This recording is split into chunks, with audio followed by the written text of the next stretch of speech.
Bonjour à toutes et à tous et bienvenue dans le coin sport et pop culture. Et aujourd'hui, on va parler du second tome de Ice Cream Man générique.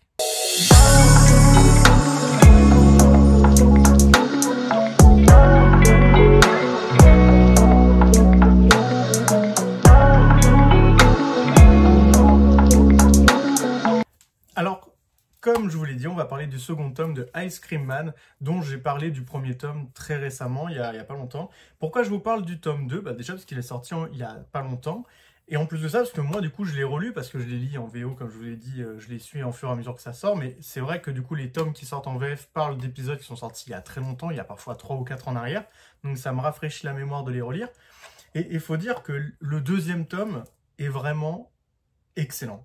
Déjà que le premier, comme vous pouvez le voir dans la vidéo que je vous ai faite, c'est vraiment un super comics de base avec, qui est très original, qui a une manière très cynique, en même temps très comique de vous montrer l'horreur, avec à chaque fois des manières de raconter les histoires toutes très différentes et en même temps en ayant tout le temps une sorte de fil conducteur qui vous explique un peu comment ça se passe à cause du glacier.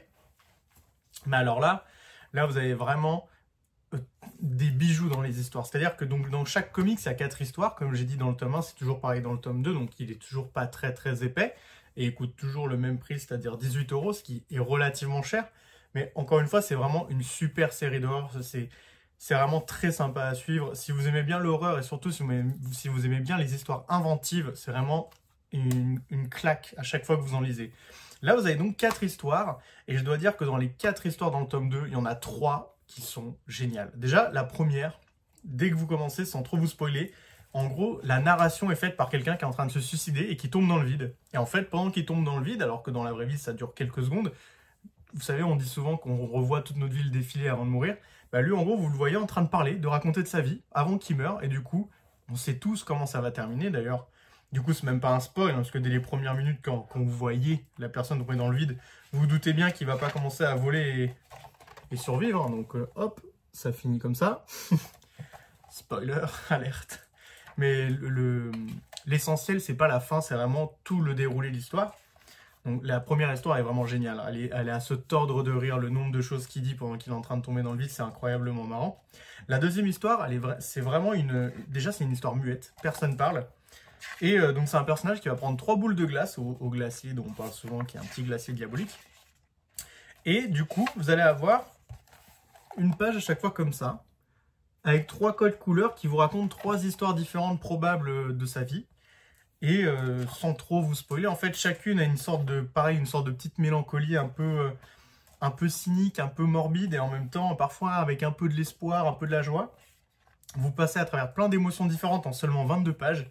C'est vraiment ultra bien, j'ai envie de dire écrit, mais il n'y a rien d'écrit au final. Il n'y a pas de mots, il n'y a pas de dialogue, c'est vraiment juste du dessin qui vous montre des histoires qui sont magnifiques et vous comprenez tout par le visuel. Je trouve vraiment que c'est un épisode incroyable.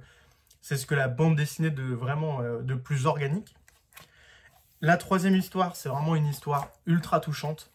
Là, on est beaucoup moins dans le côté horreur vraiment brut il y a quelqu'un qui meurt de manière sanglante ou des gens qui sont torturés ou des vies morbides, cliniques qui arrivent. C'est vraiment une petite fille qui va vivre le deuil et vous allez vivre avec elle en fait son deuil, la manière dont elle le gère. C'est vraiment très touchant, très émouvant. On se prend vraiment d'affection pour la petite fille, pour les parents aussi qui doivent vivre avec le deuil de leur fille. Et tout ce qui lui arrive, c'est vraiment, vraiment très touchant. J'ai pas d'autres termes. Et à la fin, du coup, ça se termine avec un moment très solennel où vous êtes obligé de vous dire ah, franchement, l'histoire, elle est trop bien écrite. Elle est vraiment ultra émouvante et vous êtes obligé d'être pris au jeu de l'histoire. La dernière, parce que du coup je vous ai dit qu'il y en avait 4 et qu'il n'y en avait que 3 sur 4 qui étaient vraiment incroyables. La dernière, elle n'est pas non plus nulle, elle est très sympa, mais pour le coup on revient sur un côté un peu plus classique qu'on avait vu déjà dans le tome 1, où on a des histoires un peu plus morbides, cyniques, un peu comiques, qui restent inventives, hein, parce que là du coup c'est encore une fois un contexte totalement différent qu'on n'a jamais vu avant, avec des gens qui sont dans une ambulance. Et en fait, avec cette ambulance-là, ils vont se balader dans la rue, ils sont censés sauver des gens, et en fait, c'est des gens qui détestent leur vie, et du coup, ils vont passer tout le temps à essayer de critiquer le monde, de critiquer leur vie, et vous allez voir ce qui se passera si jamais vous lisez le tome, et du coup, c'est très humoristique, c'est comment l'horreur apparaît. Et vraiment, du coup, vous avez 4 histoires qui vous font vivre 4 émotions différentes, qui sont très inventives, qui gardent le côté très horrifique de l'auteur. Et vraiment, j'ai rien à rajouter, c'est vraiment super bien Ice Cream Man, quoi. Ça coûte 18 €, alors c'est vrai que c'est peu pour le... Enfin, c'est cher pour le nombre de pages qu'il y a, encore une fois, je répète, j'en suis conscient même moi-même, on me les offre pas, donc je suis conscient du prix que ça coûte, mais par contre, c'est vraiment une super série qui en vaut le coup, quoi. Si vraiment vous voulez une série d'horreur inventive, à chaque fois que vous allez lire chaque chapitre, ça vous fera vivre quelque chose de différent, une émotion différente, une manière de raconter différente, tout en étant parfois cynique, parfois marrant, parfois morbide, parfois gore. Vraiment, Ice Cream Man, c'est génial. Et en plus de ça, vous avez au moins encore pour une dizaine de tomes de que de choses comme ça, que de beaucoup de diversité, beaucoup d'inventivité, et vous n'allez jamais être lassé. Donc, moi, tout ce que j'ai à vous dire, c'est vraiment, prenez Ice Cream Man. Encore une fois, je suis conscient que c'est un coût, c'est cher. Mais si vous aimez l'horreur, si ça vous botte, vraiment, Ice Cream Man, c'est une super série. Ça vous plaira forcément. Et c'est tout ce que j'ai à vous dire, en tout cas, sur ce comics-là. Je vous ferai le tome 3, le tome 4, ainsi de suite. Parce que moi, c'est une série que j'aime bien et ça me permet de me les remémorer au fur et à mesure que je les lis en VF. Et sur ce, merci de m'avoir suivi. N'hésitez pas à dire en commentaire si vous avez lu Ice Cream Man, que ce soit le tome 2 ou le tome 1. Si vous avez adhéré, et si vous n'avez pas adhéré, pourquoi? Parce que vraiment, je serais vraiment intéressé de savoir pourquoi vous n'aimez pas, si vous n'aimez pas, parce que je vois aucune raison de ne pas aimer, ou quasiment aucune. Et donc voilà, merci à vous de m'avoir suivi, d'avoir regardé cette vidéo et d'avoir regardé les autres ou la précédente sur laquelle je parle du tome 1. Si vous n'avez pas vu celle du tome 1, bah écoutez, vous allez juste aller sur ma chaîne et vous allez la trouver. Et je vous souhaite de passer une bonne journée, une bonne après-midi, une bonne soirée, de bonnes lectures. À la prochaine. Tchuss!